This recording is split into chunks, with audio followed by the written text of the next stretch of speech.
Welcome to the 2025 Gartner Security and Risk Management Summit. Our industry, and indeed our world, has a way of staying exciting and challenging. Today, we're going to talk about one of the biggest challenges that we in cyber face, hype, and more specifically, how we can recognize and harness hype to strengthen cybersecurity leadership. Think of all of the extravagant claims that make something new seem like the only thing you need to care about right now.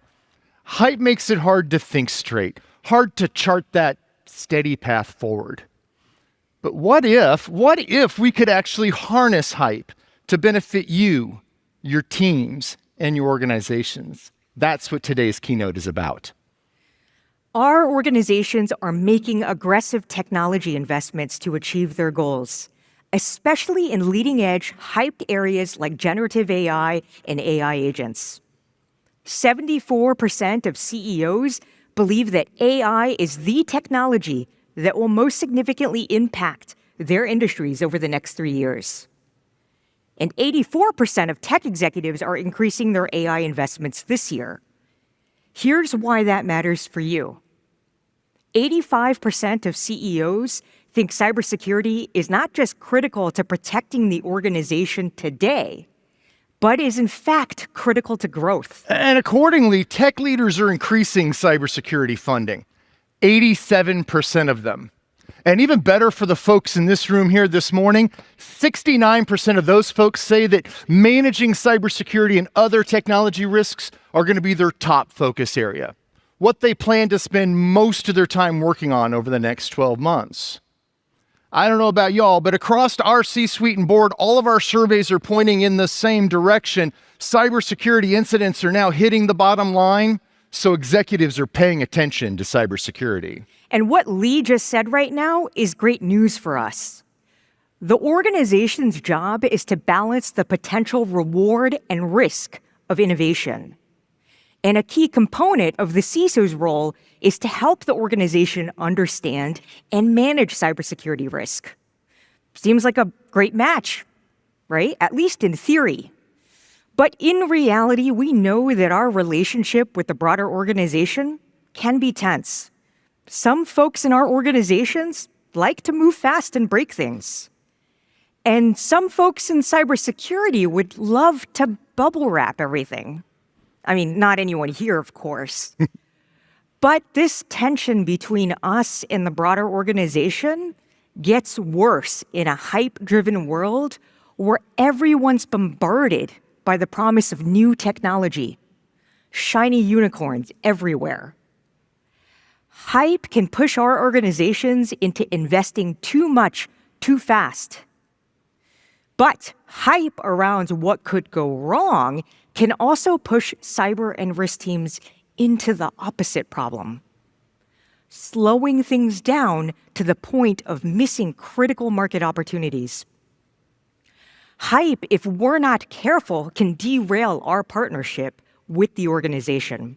Now, you all might just be tempted to be like one of my kids at this point, particularly with all this AI hype. Just stick your fingers in it, la, la, la, la, try and tune it all out.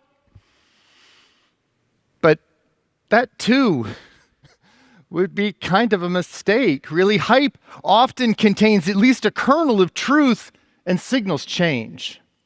We can't just ignore or avoid progress. New technology is going to be coming, whether our cybersecurity teams are ready for it or not. And honestly, if we want to help our organizations thrive in this super competitive landscape, what Christine and I are going to tell you this morning is that you need to actually lean into hype. You need to harness hype. Using other people's hype or change energy to fuel your agenda, well, that's the political power move in what people call interesting times.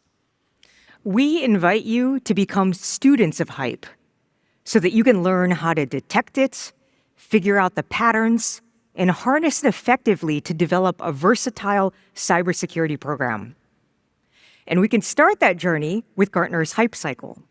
For those of you who are less familiar, the Hype Cycle was initially created to help you learn where a technology is at in terms of adoption and maturity, which makes it a great tool to help manage and harness hype.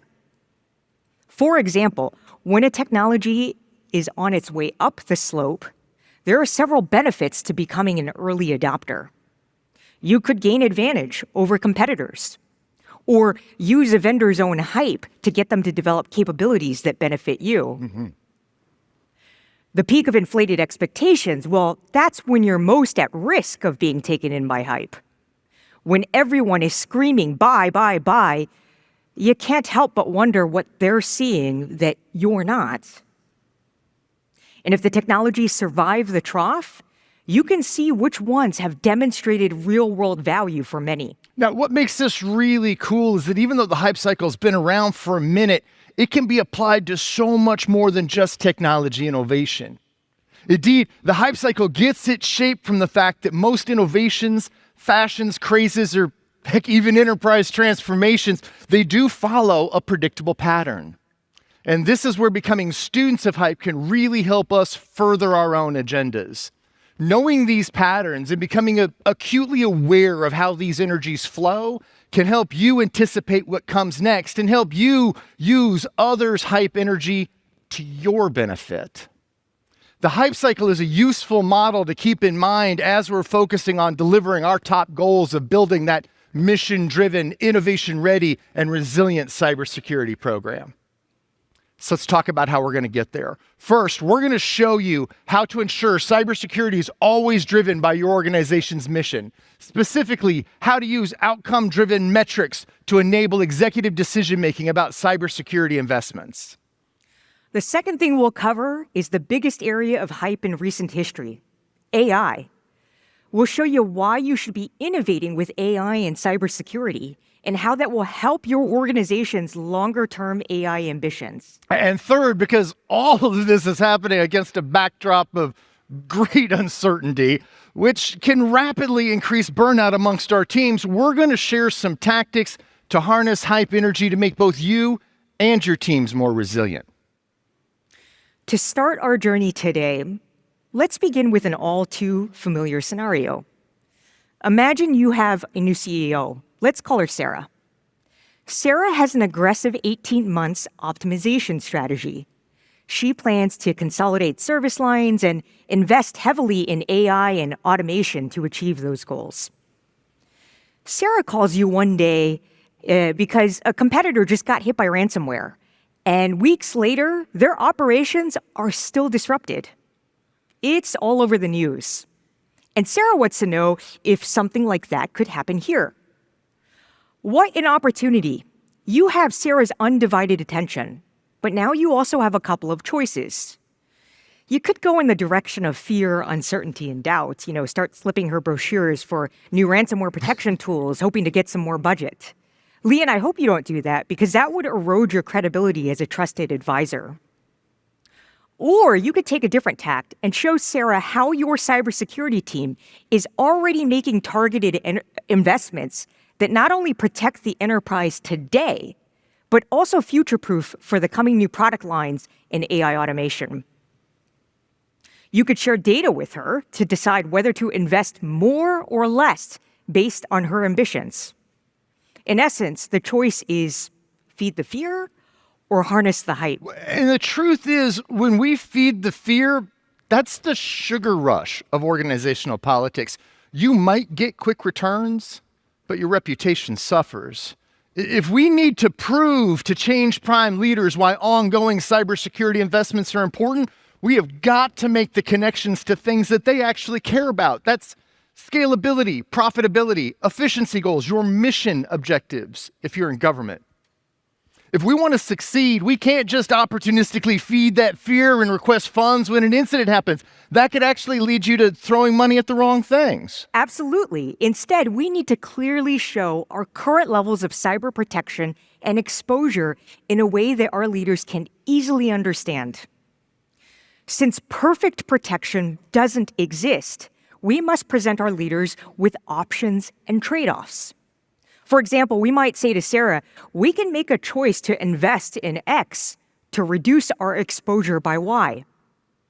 Or we can save some money in the near term, but take on more exposure. The more we frame cybersecurity as a series of decisions and trade-offs, the better we manage expectations. Our job is to make cyber risks and cyber spend straightforward and to provide effective strategies for managing and mitigating those risks. All Christine is really talking about here is just creating a little mission-aligned transparency. And this is why Gartner introduced the concept of protection level agreements. Protection level agreements, or PLAs, are a formal agreement on the amount of money the enterprise is willing to spend to deliver upon a desired level of cybersecurity protection. Now, the best way to express a PLA is by using outcome-driven metrics. And indeed, you could use a collection of ODMs to represent a single PLA. And if you're out there confused by these three-letter acronyms, I am too, and I've given this talk before. So Christine, can you maybe break this down for us and help us understand? Absolutely. Make it real. So let's see how ODMs can help Sarah with her concern about ransomware. Here are two ODMs that can represent an organization's ransomware readiness posture. Let's imagine that only 20% of critical systems that impact production have effective procedures to ensure they'll remain operational in case of a ransomware attack. And let's imagine that half of those systems have undergone a ransomware simulation that showed the ability to successfully recover. These are current implicit protection levels. Show this data to Sarah, you'll have her attention. And that kicks off a conversation on what level of exposure she and the board are comfortable with, and what levels of protection they're willing to fund.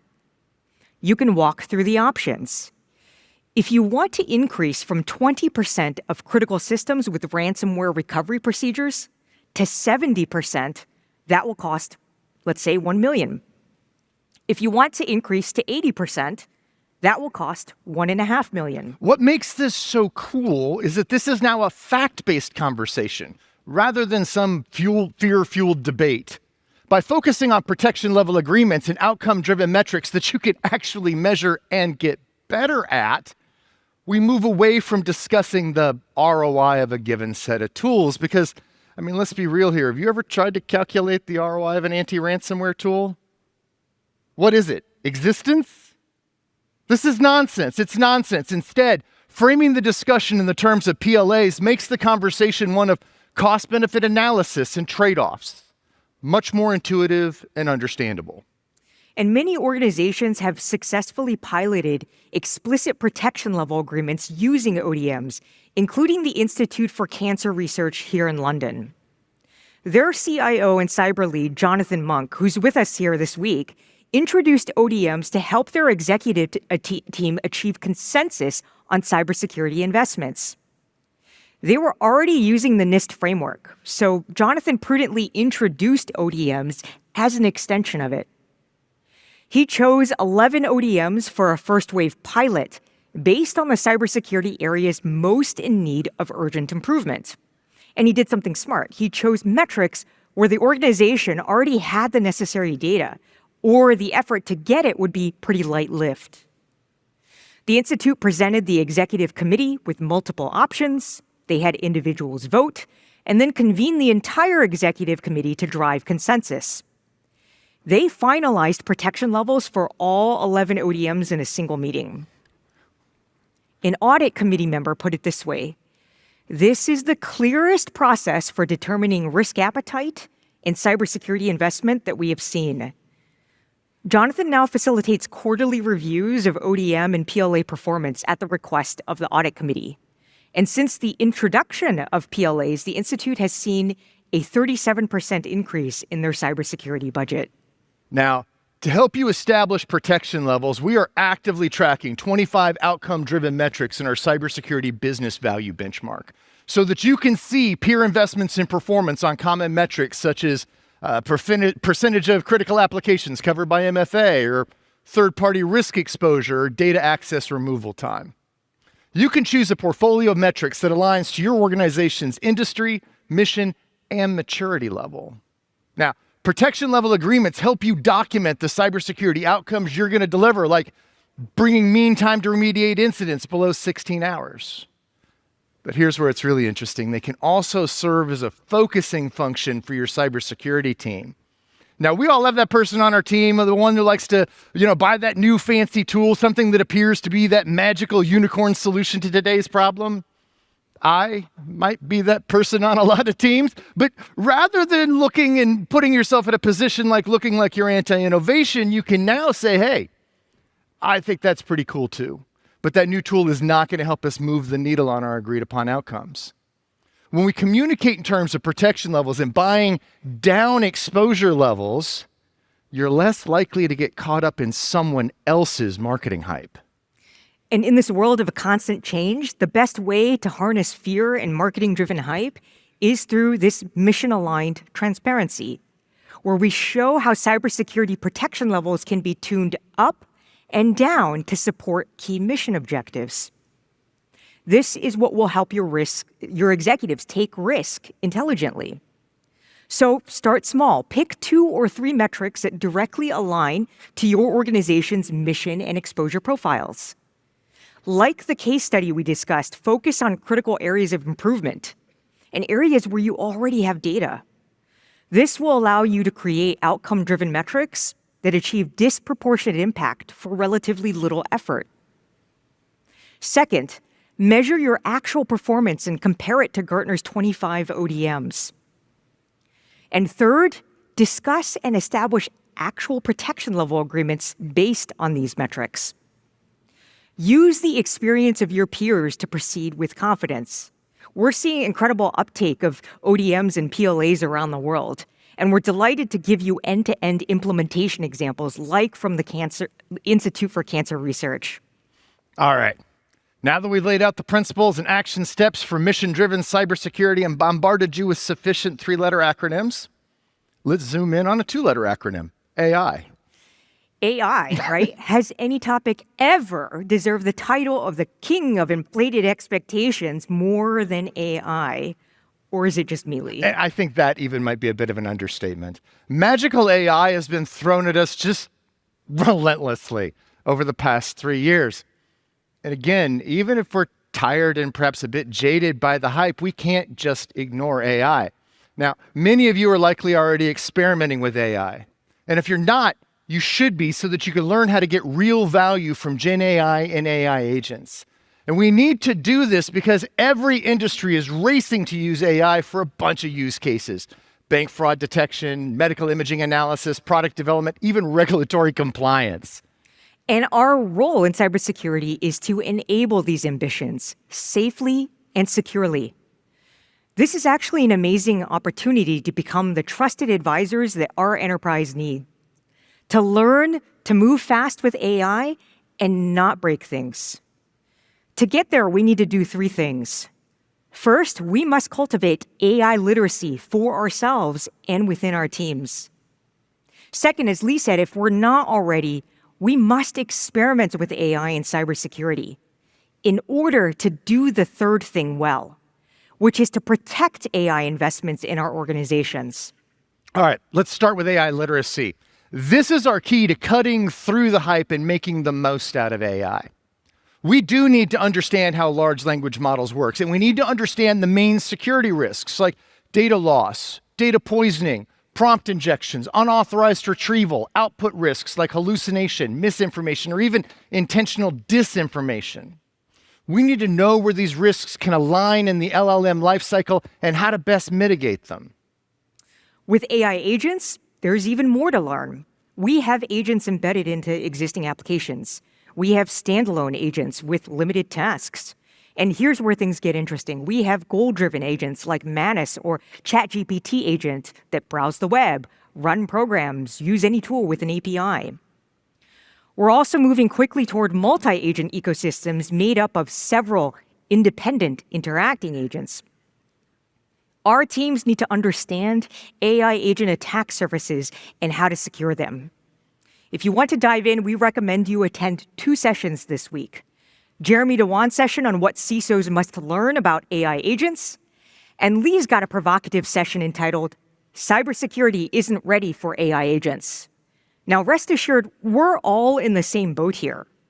We're all learning a new vocabulary and, in some cases, new risks, like prompt injections, AI agent hijacking, or the potential dangers from AI agents acting in physical environments, which is why we must become literate in AI controls. We cannot depend upon AI to enforce guardrails on itself. We have to remember that AI simulates intelligence on the basis of probabilistic predictions. AI doesn't think, it doesn't feel, it doesn't have a moral conscience, which is an important reminder when we're all anthropomorphizing AI. Now let's come back to security. In security, we need to evolve IAM for agents, assigning them unique digital identities and adopting fine-grained and context-aware authorization models like attribute-based or policy-based access control. We will also have to determine ways to secure inter-agent contexts similar to how we protect APIs today. There are practical solutions to many of these issues, but only if you know about them beforehand. For example, are you concerned with AI agents running wild writing code in your environment? I am, for sure. It is already a best practice for developers to code inside a container so as to not mess their core machines up. Agent-based coding in a container makes good sense to me and limits the fallout if one of them decides to go all Skynet on you. So when Leigh and I say become literate about how AI works, its risks, its limitations, we don't mean that as an injunction not to use AI. In fact, the opposite. We must experiment in order to develop practical insight into which use cases are effective, safe, and secure.